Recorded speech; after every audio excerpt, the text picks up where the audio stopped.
मेरे लेक्चर के बाद will have a question answer round, उसमें भरपूर क्वेश्चन पूछिए, जितना हो सके क्वेश्चन पूछिए। इसलिए मत मान जाइए because I am saying, but you have to give your arguments, right. और जब सारे आर्गुमेंट डिस्कशन हो जाए, only then you believe, accept and then propagate. तो अब आता है क्योर का पार्ट। यहाँ पे हम डिवाइड करते हैं वुमेन्स एंड मेन। वुमेन्स के लिए क्या करना है, मेंस के लिए क्या करना है। शुरू करता हूँ वुमेन से। आपका हैप्पीनेस टेस्टिंग किया गया था जब आप आ रहे थे? हैप्पीनेस कितने हैं आप में से पार्टिसिपेंट जिनकी रीडिंग 20 से कम है? हाथ रेस करें। 20 से कम, 20 या 20 से कम, ओके। अच्छा, जिनके 20 और 40 के बीच में है वो हाथ रेस करें, ओके, काफी। जिनका 40 और 60 के बीच में है, और जिनका 60 और 100 के बीच में है वो है, ठीक है, राइट। अब ये टेस्टिंग क्यों कराया है, इसका मकसद क्या था, इसका मतलब क्या है? ये एक मशीन है जो कुछ साल पहले हमने अपने दोस्तों से मिलकर इसको इन्वेंट किया, फिर आईआईटी दिल्ली के रिसर्च सेंटर से अप्रूव किया। और इसमें क्या होता है, बायो फीडबैक कहते हैं, बायो फीडबैक।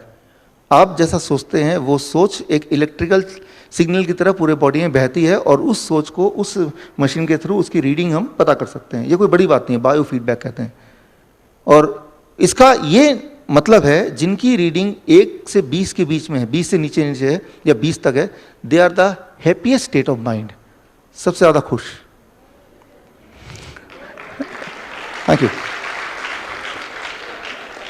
मुझे पता आप उल्टा ही सोच रहे होंगे, राइट। जिनका 20 और 40 के बीच में है, they are in a stable state of mind. हाँ, सब ठीक है, राइट, इवन ओके, राइट। जिनका 40 और 60 के बीच में है, they are in anxiety, right, anxiety state of mind, मतलब थोड़ा सा गड़बड़ है। और जिनका उससे ऊपर है, they are in a depress state of mind. तो खैर वो लोग अभी तक खुश हो रहे थे तो बराबर हो गया, राइट। तो यहां तक तो सब ठीक है। लेकिन अब मैं क्या करता हूं, मैं और आप मिलकर एक बिजनेस शुरू करते हैं। उस बिजनेस में एक छोटा सा सोल्यूशन निकालते हैं, एक केमिकल बनाते हैं, एक ट्यूब, एक क्रीम। वो दोनों क्रीम, वो क्रीम क्या करेंगे, हम फिंगर में लगा देंगे। तो उससे क्या हो जाएगी, वो जो इलेक्ट्रिक सिग्नल ठीक से पास नहीं होगा, उससे नंबर कम आएगी। और मैं ये बोलूं कि मैंने एक ऐसी क्रीम बनाई, उससे आपकी हैप्पीनेस बढ़ जाती है, यानी कि नंबर कम हो जाता है। और पहले नंबर करके देख लीजिए।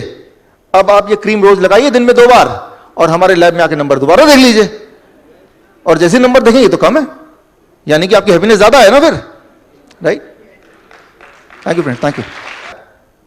अभी आज घर जाके क्या करेंगे, अभी यहां से घर जाएंगे तो what is the first thing you have to do, second step क्या होगा, थर्ड स्टेप क्या होगा। 3 स्टेप आपको बताने वाला हूं। वो 3 स्टेप आपके हार्ट को प्रोटेक्ट करेगी, इतना ज्यादा कि आपकी मजबूरी हो जाएगी 1 हफ्ते के अंदर आपको अपना ब्लड प्रेशर की गोली, ब्लड शुगर की गोली, blood thinners, you have to throw it out.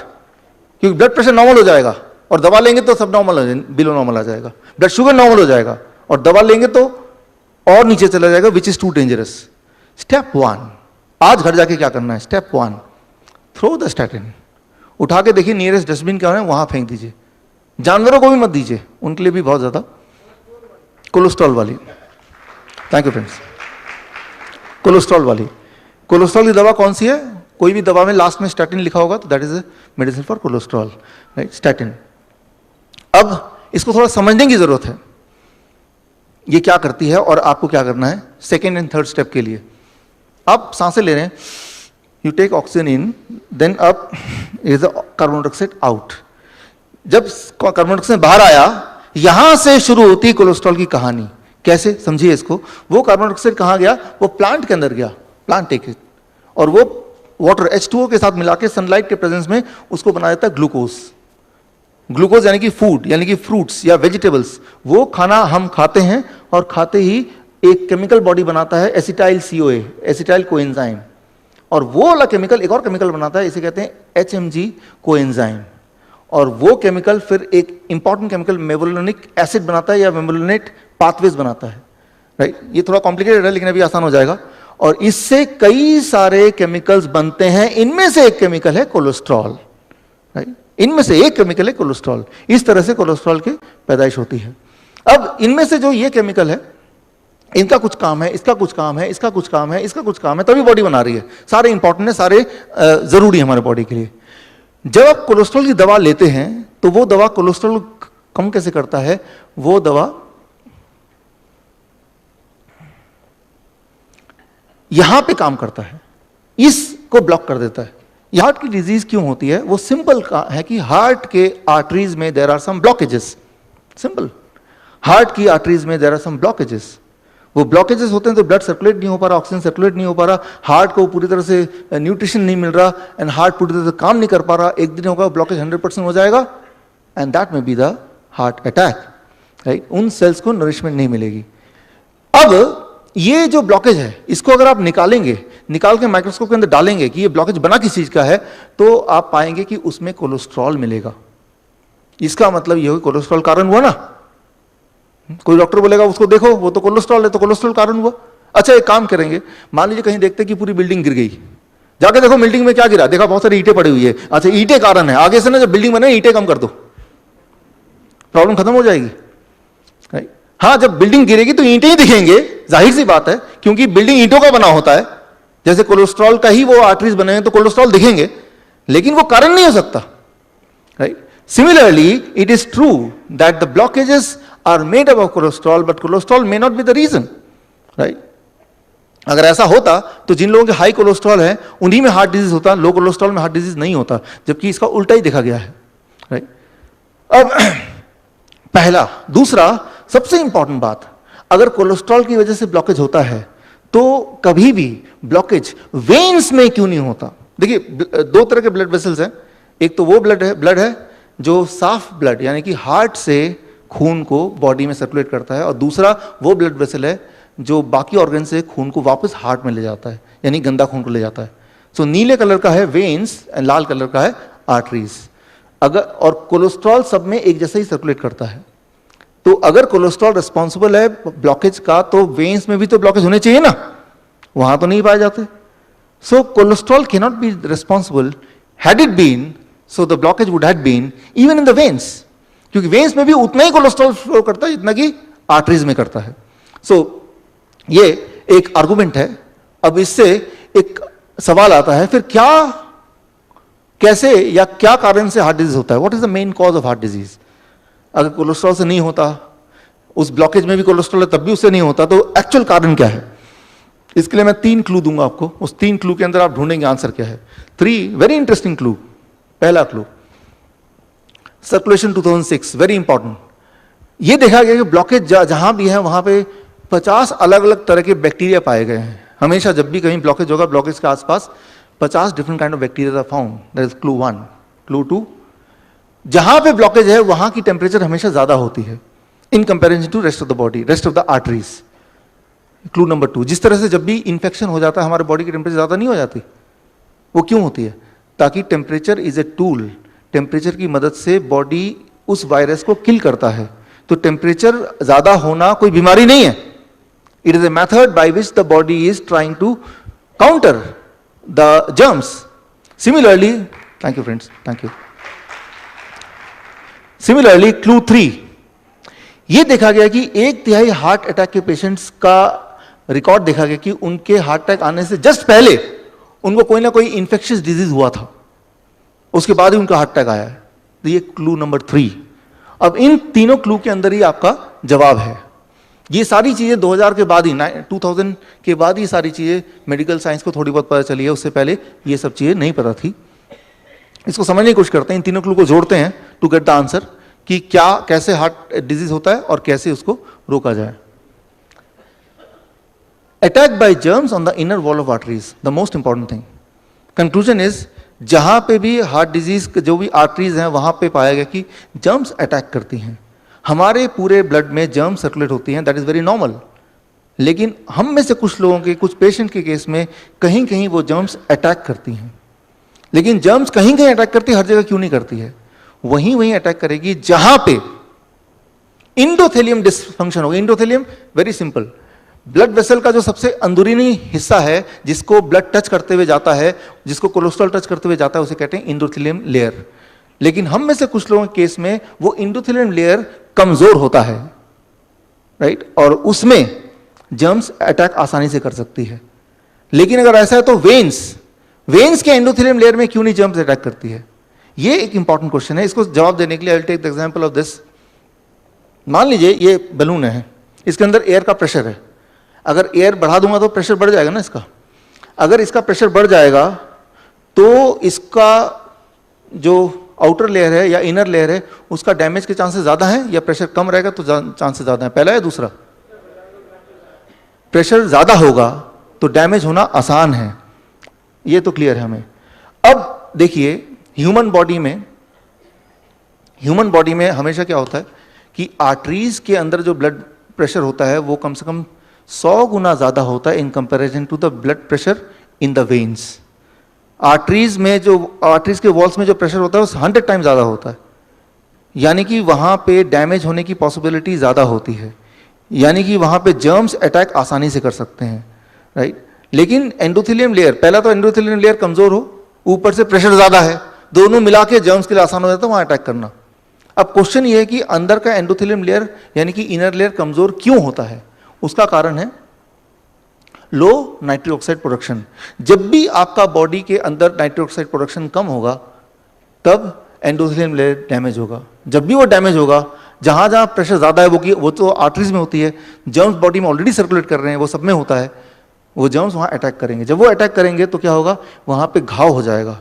घाव को भरने के लिए कोलेस्ट्रॉल आएगा बचाने के लिए, और वो भरने की कोशिश करेगा। अगर घाव जल्दी भर गया तो ब्लॉकेज नहीं होगा, लेकिन अटैक जारी रहा, नाइट्रिक ऑक्साइड प्रोडक्शन ऑलरेडी कम रहा और ये लंबे समय तक रहा, then it becomes blockage, right. तो कोलेस्ट्रॉल का रोल है हार्ट को बचाने के लिए, ना कि उसका रोल है कि वही हार्ट के ब्लॉकेज करने के लिए।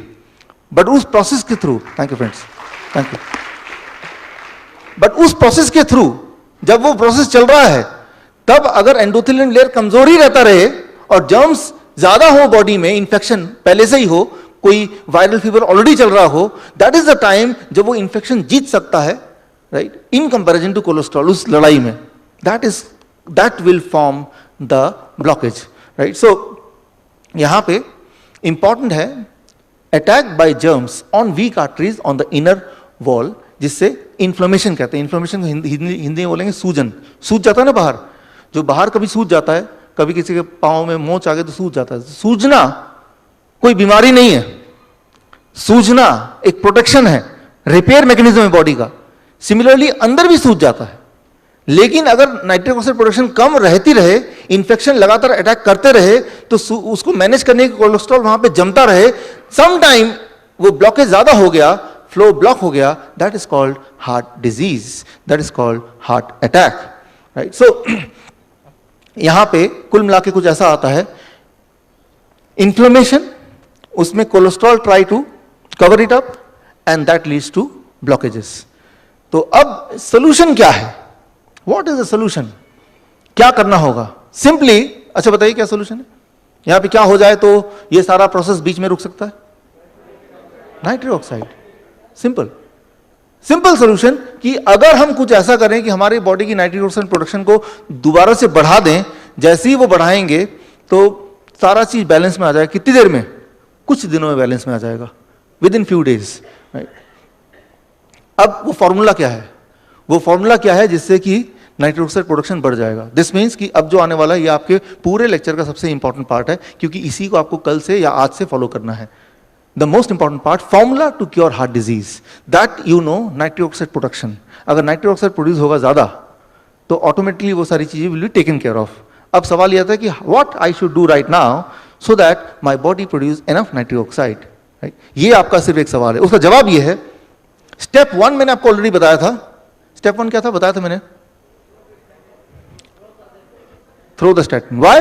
बिकॉज स्टैटिन क्या करता है, वो नाइट्रिक ऑक्साइड के प्रोडक्शन में बीच में आता है, right. It hampers the production of nitric oxide. तो पहले तो वो सारी चीज उठा के फेंको जो नाइट्रिक ऑक्साइड प्रोडक्शन के बीच में बाधा डलती हो, तभी तो हम कुछ कर पाएंगे, राइट। सो यहां पे कुछ लोग हम मुझे बोलते हैं, डॉक्टर साहब मैं वो दवा भी लेता रहूं और आप जो बता रहे हैं खाने पीने का वो भी चलता रहेगा। मैं बोलता हूं वो तो कुछ ऐसा हुआ ना कि आप कीचड़ लगी हुई, आप नहा भी रहे हो, कोई कीचड़ मार भी रहा है आप पे, तो कभी भी वो दिन नहीं आएगा जब आप पूरी तरह से क्लीन हो जाओगे। पहले वो कीचड़ को रोको, अब आप नहाओ, तभी तो क्लीन होंगे ना, right. So in the same way पहले वो तो थ्रो करना पड़ेगा, तभी जाके ये इफेक्ट काम आएगा, बिकॉज उसकी वजह से तो ऐसा हो रहा है। Okay, now step 2, increase production of nitric oxide के लिए स्टेप 2, ब्रेकफास्ट। ये बड़ा ही सिंपल है। 12 बजे तक आप एक ब्रेकफास्ट का नियम लगा दीजिए, जो हम में से बहुत सारे लोगों ने ऑलरेडी लगाया हुआ है। जैसे आपका मुझे ब्रेकफास्ट करना है, तो मेरे बॉडी का वेट है 70 kg।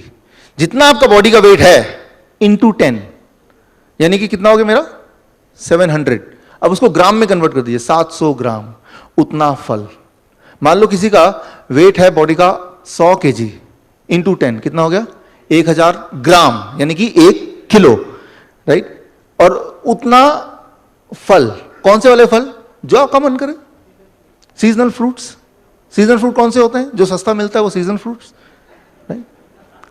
तो जो सस्ता नहीं मिले वो सीजन का नहीं है, तो और अच्छा, पैसे भी कम खर्च होंगे। कौन से वाले फ्रूट्स? Seasonal fruits. कौन से वाले सीजनल फ्रूट्स? जो आपका मन करे वो वाले। अरे मैं तो डायबिटिक हूं, तो फिर तो आपको आम ज्यादा खाने चाहिए, कम से कम 2 किलो, राइट। तो और गन्ने का जूस वो 2 ग्लास 3 ग्लास चल जाएगा कम से कम। तो हमारा जो डायबिटीज कैंप होता है, जिसके बारे में विजय जी ने आपको बताया, 3 दिन का होता है कभी कभी, उसमें जो डायबिटिक पेशेंट आते हैं, तो पहला नियम ये होता है कि वो दवा बाहर फेंके, और दूसरा नियम कि वो तैयार हो इस चीज़ के लिए कि दिन में 2 किलो आम खाएंगे और गन्ने का जूस देंगे तो पहले दिन ही पिएंगे। और अगर ऐसा वो करते हैं तो वो खुद ही सरप्राइज रहते हैं, within first 3 days they are cure of diabetes, पूरी तरह ठीक हो गए, राइट। Thank you. यहाँ भी आप में से बहुत सारे डायबिटिक एजुकेटर ऑलरेडी हैं जो पहले कभी पेशेंट थे, and now you are enjoying mangoes, जो आपने इतने सालों में नहीं खाया, और वो सारा आप खा रहे हैं और शुगर लेवल मेंटेन है। तो यहाँ पे मैं बोलना चाह रहा हूँ कि 12 बजे तक आपको सिर्फ इतना करना है कि जो भी आपके पेट में जाए, it should B fruits, right. कौन सा फ्रूट? Seasonal fruit. कितने वाले फ्रूट, कैसे वाले, वो आप पे डिपेंड करता है। लेकिन वो जब 700 ग्राम में मेजर करूंगा, दैट इज छिलका निकालने के बाद, गुठली निकालने के बाद इफेक्टिव वेट। छिलका गुठली थोड़ा खा रहे हैं हम, तो उसका वेट क्यों काउंट करना, राइट। और एक बार में नहीं खाया जाए तो इंस्टॉलमेंट में, 7 बजे आपने 200 ग्राम खाया, पेट भर गया थोड़ा, फिर 8 बजे आपने 300 ग्राम खाया, फिर पेट भर गया, 12 बजे तक यही खाना है, कितना मर्जी। कई लोग बोलते हैं कि मेरा लाइफस्टाइल ऐसा है कि मुझे बाहर जाना पड़ता है, यहाँ जाना, मुझे भी बाहर जाना पड़ता है महीने में 20 दिन। तो मैं अपने एक बैग है मेरा, उसमें मैं 1 दर्जन केले रखता हूँ, अभी भी है इधर, राइट। और वो क्योंकि उसमें धोना भी नहीं है, कुछ भी नहीं करना, काटना भी नहीं है, सीधा खा जाना है। तो ये अच्छा है, और सस्ता भी आता है, कहीं भी मिल जाता है, राइट। और कोई सामने हो तो उसको भी एक केला दे दिया, वो भी खुश हो गया। सो इस तरह से आपको नियम थोड़े, thank you friends, thank you. इस तरह से आपको नियम चेंज करना है कि 12 बजे तक whatever you take, it should be only fruits. खाने से पहले क्या है? फल है क्या? रोटी नहीं, दही नहीं, चपाती नहीं, ब्रेड नहीं, कुछ भी नहीं, सिर्फ फल। स्टेप 1। स्टेप 2। स्टेप 2 का दूसरा पार्ट है lunch and dinner. Lunch and dinner जब भी आप करेंगे, you always have to do it in 2 plates. 2 plate सामने रखिए लंच एंड डिनर में, अभी तो 1 प्लेट में खाते हैं। प्लेट 2, उसमें आप अपने जो अच्छा लगता है फेवरेट सारी फूड रखिए। राजमा है, छोले है, चावल है, छोले भटूरे हैं, या गोलगप्पे हैं, जो भी आप खाना चाहते हैं, जो भी, डोसा है, इडली है। प्लेट 2 भरपेट पूरा भर के रखिए। और प्लेट 1 में आपका वेट जितना है, जैसे मेरा वेट है 70 kg, तो 700 ग्राम इस वक्त वो क्या हो जाएगा? Vegetables, raw vegetable. कौन से? जैसे टमाटर है, खीरा है, मूली है, गाजर है, शिमला मिर्च है, मटर है, ककड़ी है, या कुछ ऐसे पत्ते जो आप कच्चा खा सकें। सलाद पत्ता है, गोभी का पत्ता कुछ लोग कच्चा खा लेते हैं। तो raw vegetable which you can eat in raw without cooking, 700 grams पहले मैं खा लूंगा अच्छी तरह से। उसके बाद कहाँ है प्लेट 2? आप सोच रहे होंगे जब इतना खा लूंगा प्लेट 2 की जगह ही कहाँ रह जाएगी? यही तो मैं चाहता हूँ, प्लेट 2 अब ना ही खाएं तो अच्छा है, right. Thank you friends, thank you. लेकिन मैं आपको बताता हूं, पहले दिन दूसरे दिन थोड़ी तकलीफ होगी, लेकिन उसके बाद आपको वो कम लगेगा, क्योंकि उसमें पानी है। जितना भी आप खाएंगे, आधे घंटे 1 घंटे में बहुत ज़्यादा भूख लगेगी। जितना ज़्यादा खाएंगे उतनी भूख बढ़ेगी, और आप हैरान होंगे 1 हफ्ते 2 हफ्ते में जो लोग मोटे हैं उनका वेट बिल्कुल ड्रास्टिकली घटेगा। स्पेशली स्टमक से, जहाँ ज़्यादा वेट है, जहाँ ज़्यादा फैट है, जहाँ ज़्यादा ज़िद्दी फैट है, वो जल्दी घटेगा। तो ये एक अच्छी बात है आपके लिए। तो लंच और डिनर से पहले ये रूल रख सकते हैं। और जो लोग बहुत ज़्यादा बीमार नहीं है, थोड़ी बहुत दवा चल रही डायबिटीज़ की, थोड़ी बहुत हाइपरटेंशन की, थोड़ी बहुत कोलेस्ट्रॉल भी ले रहे थे, और थोड़ी बहुत ऐसा या थोड़ा बहुत वैसा, उनको थोड़ा सा रिलैक्सेशन ये मिल सकता है कि वो, जैसे मेरा 70 है तो 700 ग्राम की जगह मैं 500 ग्राम कर देता हूँ। थोड़ी बहुत चीटिंग कि इसको थोड़ा घटा दिया, उसको थोड़ा घटा दिया। लेकिन कई बार लोग बोलते हैं ऐसा कर लूँ डॉक्टर साहब, पहले प्लेट 2 खा लेता हूँ, फिर प्लेट 1 खा लूँगा। लेकिन उससे रिजल्ट भी उल्टा आएगा। वो उसका एक खास साइंस है जो कभी और मैं आपको एक्सप्लेन करूंगा। प्लेट 1 को पहले खाना है, फिर प्लेट 2 को खाना है। So this is the step 2। Step 3, the most important of all, stop consuming food with cholesterol. ऐसा खाना ना खाएं जिसमें कोलेस्ट्रॉल हो। कैसे पता चलेगा कौन सा खाने में कोलेस्ट्रॉल है, कौन से खाने में कोलेस्ट्रॉल नहीं है? अक्सर पैकेट में लिखा देखा 0 कोलेस्ट्रॉल, 0 कोलेस्ट्रॉल। सिंपल रूल है, भगवान ने कोलेस्ट्रॉल बनाने की ताकत सिर्फ जानवरों को दी है, राइट? प्लांट को यह ताकत नहीं दी है। तो पौधों में या पौधों से जुड़ी हुई फूड में कोलेस्ट्रॉल 0 है। काजू में कोलेस्ट्रॉल 0, बादाम में कोलेस्ट्रॉल 0, वेजिटेबल में कोलेस्ट्रॉल 0, फ्रूट्स में कोलेस्ट्रॉल 0, ग्रेन्स में कोलेस्ट्रॉल 0, राइट? तो थैंक यू फ्रेंड्स। तो कुछ पूछना तो लिख लीजिए, in the question answer we can discuss. तो कैसे पता चले कोलेस्ट्रॉल है कि नहीं? तो अगर वो फूड एनिमल ओरिजिन है, इट इज हैविंग कोलेस्ट्रॉल। जैसे दूध है, वो पौधे से नहीं आया ना, गाय से आया ना, तो उसमें भरपूर कोलेस्ट्रॉल है। तो वो जो कोलेस्ट्रॉल है दूध का, वो आपके लिए नहीं है। हो सकता है उस गाय के लिए हो, उसके गाय के बछड़े के लिए, वो आपके लिए नहीं है। कई बार लोग बोलते हैं गाय का दूध तो बड़ा न्यूट्रिशियस होता है। न्यूट्रिशियस होता है, लेकिन वो गाय के बच्चे के लिए होता है न्यूट्रिशियस, आपके लिए थोड़ा ना होता। वो इंसान ही एक ऐसा जानवर है जो जीवन भर दूध पीता है, और इंसान ही ऐसे जानवर है जो दूसरे जानवर का दूध पीता है। तो वो दूध उसके ही पीने दीजिए। आपको दूध पीने की जरूरत नहीं है, इनफैक्ट किसी को भी जरूरत नहीं है, ना कभी थी, सिवाय पहले कुछ महीनों के जब आपको अपने माँ का दूध पीना। That's all, right? कुदरत ने दूध को बनाया first few months of the baby from the own species, that's all. जिंदगी भर पीने की कोई आवश्यकता नहीं है। So this is the food and the animal food which you have to ignore. ऐसा आपको करना है स्टेप 3। एंड ऐसा जब आप करेंगे, एक कमाल हुआ कि कोलेस्ट्रॉल की अगर रीडिंग लेंगे, हालांकि वो इंपॉर्टेंट नहीं है, मैंने आपको शुरू में बताया, वो भी कम दिखेगी। उससे क्या होगा, कम से कम घर वाले सेटिस्फाइड हो जाएंगे, राइट? उनको सेटिस्फाई करने के लिए, क्योंकि नहीं तो बोलेंगे आपकी कोलेस्ट्रॉल की दवा आज क्यों नहीं ली, राइट? आपके पीछे पड़ जाएंगे। तो आप बोलेंगे चेक कर लो, मेरा ब्लड कोलेस्ट्रॉल तो ठीक ही आ रहा है। तो एटलीस्ट वो बोलेंगे चलो जो भी है ठीक है। आपका डॉक्टर बोलेगा आप कोलेस्ट्रॉल दवा क्यों बंद कर दी, तो आप बोले चेक कर लो कोलेस्ट्रॉल लेवल ठीक ही आ रहा है। तो इस तर्क में वो चुप बैठ जाएंगे। उनको चुप कराने के लिए आपको टेस्ट करना है, ना कि अपने आप को सेटिस्फाई करने के लिए टेस्ट करना है, राइट? वैसे तो आपके हेल्थ का जो रिस्पॉन्सिबिलिटी है वो सिर्फ आप ही के हाथ में है। कई बार लोग पूछते हैं डॉक्टर साहब आपके कहने पे हमने कोलेस्ट्रॉल दवा छोड़ दी जो मैं 15 साल से ले रहा था, अगर मुझे कुछ हो गया तो क्या होगा? फिर कौन जिम्मेदार होगा? आप होंगे? मैं ये बोलना चाह रहा हूं कि जिम्मेदारी eight the end of the day आप ही की है, आपकी हेल्थ की, राइट? सो किसी और की नहीं हो सकती, क्योंकि वो आपकी हेल्थ है। अगर आप छोड़ देंगे या नहीं छोड़ेंगे, both the cases you are responsible for your own health. आप डॉक्टर से पूछिए जाके कि कोलेस्ट्रॉल की दवा मैं छोड़ रहा हूं, डॉक्टर बोलेगा अगर छोड़ रहे हो तो मैं जिम्मेदार नहीं हूं आपकी हेल्थ का, फिर कुछ भी हो सकता है देख लो। तो उनसे ये पूछिए, अच्छा मैं नहीं छोड़ रहा हूं, अब कुछ हो गया तो आप जिम्मेदार हैं? अब तो मैं बिल्कुल भी नहीं हूं, राइट? तो बल्कि वो क्या करते हैं, जब भी कोई सर्जरी होता है, कोई डायग्नोस्टिक होता है, एंजियोग्राफी होता है, वो तो लिखवा लेते हैं कि एंजियोग्राफी हो रही है, अगर इस दौरान आपकी मौत हो जाए तो हम जिम्मेदार नहीं है, साइन कर दो भाई, और तब लाश कहां पे भेजें और पैसा कहां से लें ये भी लिख दो भाई। होता है कि नहीं होता? तो डॉक्टर्स आर नेवर रिस्पॉन्सिबल। तो आपको ये लगता है कि ये दवा खाने से at least there is some kind of protection, लेकिन कैसा प्रोटेक्शन? जो लोग कोलेस्ट्रॉल की दवा खा रहे हैं उनकी हार्ट अटैक होती है तो कोई प्रोटेक्शन है उनको? क्या कोई जवाबदेही है, कोई रिस्पॉन्सिबिलिटी है? At the end of the day you are responsible for your own health, right? तो अगर आप ही रिस्पॉन्सिबल हैं, then you have to understand what is this whole thing. उसकी जिम्मेदारी आपको लेनी पड़ेगी, आपको उसको थोड़ा बहुत समझना पड़ेगा। सो मैं ये बोलना चाह रहा हूं, व्हेन यू डू दिस, आपका कोलेस्ट्रॉल नेचुरली लो हो जाएगा।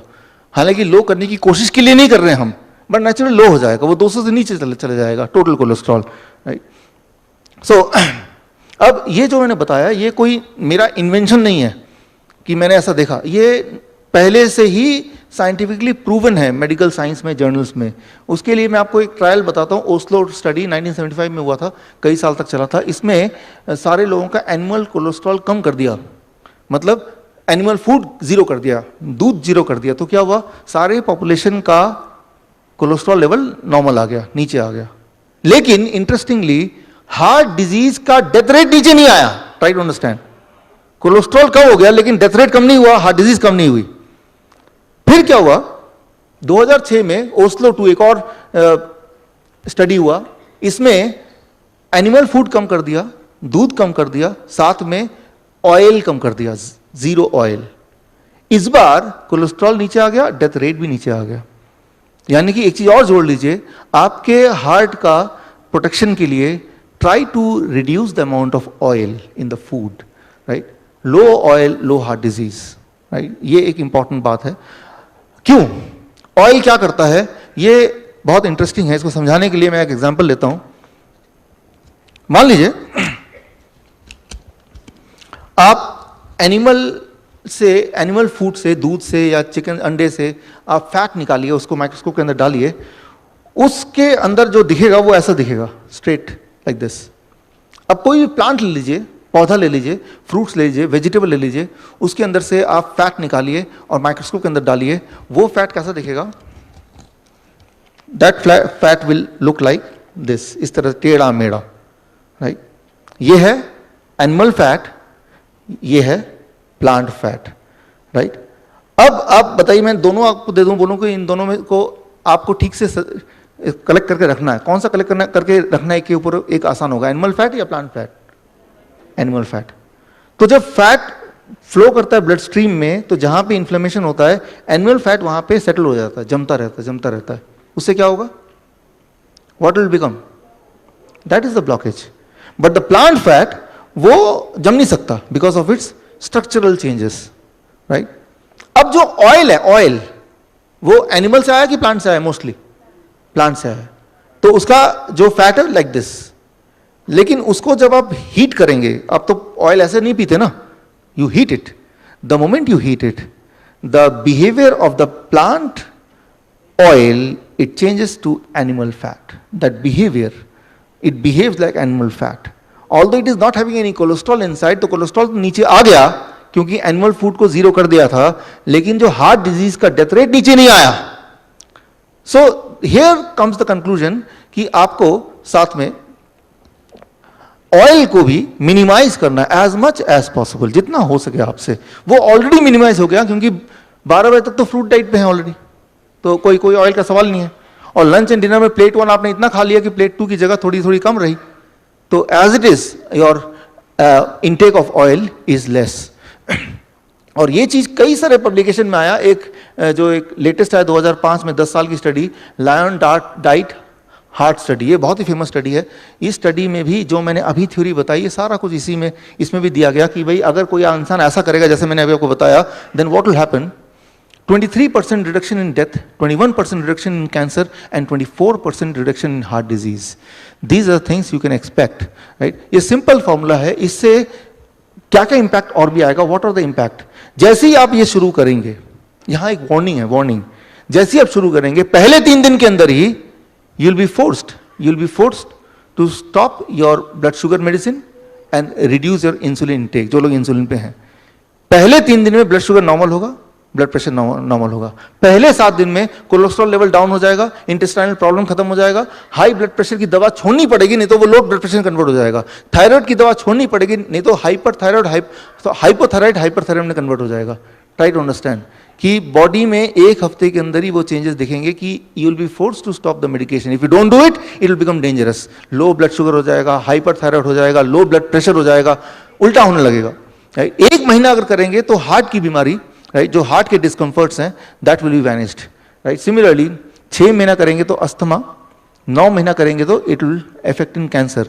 और ये सारी चीजें कोई इमेजिनरी या कोई सिर्फ स्टडी को देख के थ्योरेटिकल बात नहीं कर रहा हूं, ये सारी बातों का प्रैक्टिकल ऑलरेडी हमारे एजुकेटर्स, अभी आपने देखा स्टेज पे जो 50 एजुकेटर्स थे, उन्होंने अपने अपने पेशेंट्स के साथ ऑलरेडी करके देख लिया, और उनके जो स्टोरीज की कलेक्शन है, that collection is the book which we launch today, right. तो इस बुक में आपको अलग अलग तरह के पेशेंट्स की हिस्ट्री, उनका अभी प्रेजेंट, उनका फ़ोन नंबर, उनका ईमेल आईडी, उनकी सारी चीज़ें मिलेंगी, ताकि उससे एनकरेजमेंट लेके, हिम्मत लेके you start following it for yourself and for your friends etcetera. तो ये कोई मेरी लिखी हुई किताब नहीं, it is a collection of the real story of those people who are following similar kind of things. उनमें से कोई कैंसर पेशेंट भी है, कोई हार्ट पेशेंट भी है, कोई थायराइड का भी है, कोई डायबिटीज़ का भी है। ज़्यादातर डायबिटीज़ के हैं बिकॉज ये डायबिटीज़ के एजुकेटर्स हैं, बट किसी को अकेला डायबिटीज़ नहीं होता, डायबिटीज वाला बोलता है बीपी की भी गोली चल रही है, कोलेस्ट्रॉल की भी चल रही है, थायराइड की भी चलनी है, मोटा भी है वो, right? So it is a combination of many things. So now यहां तक तो ये आया कि आपको क्या करना है. अब एक खास होता ना bonus part, it is a bonus part. क्या नहीं करना है, कहां पे आपको अलर्ट रहना है आज के बाद, खास तौर पे कल से 15 अगस्त से. It should be a new beginning, it should be a new independence of health. So this is going to the most important part. यहां पे मैं आपके सामने 4 महत्वपूर्ण ट्रायल रख रहा हूं. ये ट्रायल रखने का एक खास कारण है, वो ये कि दवा, मान लो किसी का ब्लड शुगर ज्यादा है, हाई है, तो ब्लड शुगर ज्यादा होने से मान लो 300 से ऊपर होगा तो कभी कभी तकलीफ हो सकती है. लेकिन अगर दवा लेकर उसको कम कर देंगे तो तकलीफ अपनी जगह पे ही है, जो उसके डैमेज है वो अपनी जगह पे है, सिर्फ रीडिंग कम दिख रही है, राइट? ये प्रूव किया गया है एकॉर्ड ट्रायल में. एकॉर्ड ट्रायल जो आप देख रहे हैं 2008 में रिलीज हुआ था, जिसमें 10,000 पार्टिसिपेंट्स थे, जो US, Canada and UK 3 government ने मिलकर किया था. रिजल्ट ये आया कि high sugar is bad, no doubt about it, but lowering it with the medication is still the same. सिर्फ नंबर का, रीडिंग का फर्क है, राइट? सिमिलरली आइडल ट्रायल ये किडनी पे हुआ था. अक्सर ये देखा किडनी पेशेंट का क्रिएटिनिन लेवल बढ़ गया या जीएफआर लेवल कम हो गया, इस केस में वो डायलिसिस के लिए बोलते हैं. तो अब मैं जो बोलने जा रहा हूं, मोस्ट इंपॉर्टेंट थिंग, डायलिसिस कराना है कि नहीं कराना है, हाइपरटेंशन की दवा लेनी है कि नहीं लेनी है, ब्लड प्रेशर की, शुगर की दवा लेनी है कि नहीं देनी है, वो रीडिंग पे अकेले निर्भर नहीं करना है. According to all this trial, reading के अलावा सिम्टम है क्या, डिस्कंफर्ट है क्या, right? So that plays an important role. For example, मान लो कोई किडनी का पेशेंट है, क्रिएटिनिन लेवल 5 पे आ गया और जीएफआर लेवल लेस देन 15 आ गया, लेकिन सिम्टम नहीं है कुछ, he is feeling fine, he is not the patient of dialysis according to IDEAL trial जो 2010 में रिलीज हुई है. ये ट्रायल इकलौता ट्रायल है जो इस तरह का ट्रायल है जो ये देखता है कि डायलिसिस करने की आवश्यकता एक्चुअली कब है. तो वो रीडिंग पे निर्भर नहीं करना है कि रीडिंग 15 से कम आ गया, क्रिएटिनिन 5 से ऊपर चला गया, चलो आप डायलिसिस कराओ. No, are you having any discomfort, कोई टायरनेस है, कोई पेन है, कोई दिक्कत है, if yes then may be emergency case में dialysis is required. Similarly for blood pressure, किसी इंसान का नॉर्मल ब्लड प्रेशर 160/100 भी हो सकता है, but he is feeling absolutely fine, so he need not to take blood pressure medication. Similarly हमारे यहाँ पे एस के गुप्ता जी हैं, यहाँ पे अभी तो थे, आप बैठे हैं. Yes sir. तो आपकी मैं एग्जांपल ले रहा हूँ सर, आपका ब्लड शुगर लेवल 300, 350, राइट, 400, जो कि एक नॉर्मल से देखा जाए तो it is very high, but feeling fit, उतनी एनर्जेटिक जितने एनर्जेटिक मैं या कोई और फील करता है पूरे दिन भर में. यस, जब आए थे आप, है ना? हाँ, 586 था, 586, जिसमें कोई और इंसान हो तो उसको बहुत सारे सिम्टम दिखे, बट नो सिम्टम. हमारे ऑफिस में थे, खुद आए ड्राइव करके, खुद ड्राइव कर गए, और दैट वाज नॉर्मल. तो मैं यहाँ पे ये बोलना चाह रहा हूँ कि सबसे इंपॉर्टेंट बात, मैं ये नहीं बोल रहा 586 अपने आप में नॉर्मल है, 586 ज्यादा ही है, लेकिन 586 आने के बाद या 300 से ऊपर आने के बाद क्या मुझे सिम्टम है क्या? अगर सिम्टम भी है तो जरूर दवा लेना चाहिए, और सिम्टम नहीं है और दवा ले रहे हैं तो उससे नुकसान होगा, according to this trial, right? ACCORD trial, ALLHAT trial है, ये गवर्नमेंट स्पॉन्सर्ड ट्रायल था, यूएस गवर्नमेंट, सबसे बड़ा ट्रायल है ब्लड प्रेशर का. आइडल ट्रायल ये इकलौता ट्रायल है किडनी का, और कोई ट्रायल ही नहीं किया इस तरह का, right? Similarly DPP, diabetes prevention program, ये बहुत बड़ा ट्रायल है. ये सारे ट्रायल की डिटेल्स मैं आपको कार्ड में एक दूंगा, अभी आप घर जाके सर्च कर सकते हैं. तो मैं ये बोलना चाह रहा हूं कि डायग्नोसिस के ऊपर डिपेंड नहीं होना, diagnosis plus symptom leads to medication. Just diagnosis cannot lead to medication. Diagnosis and symptom, then medication.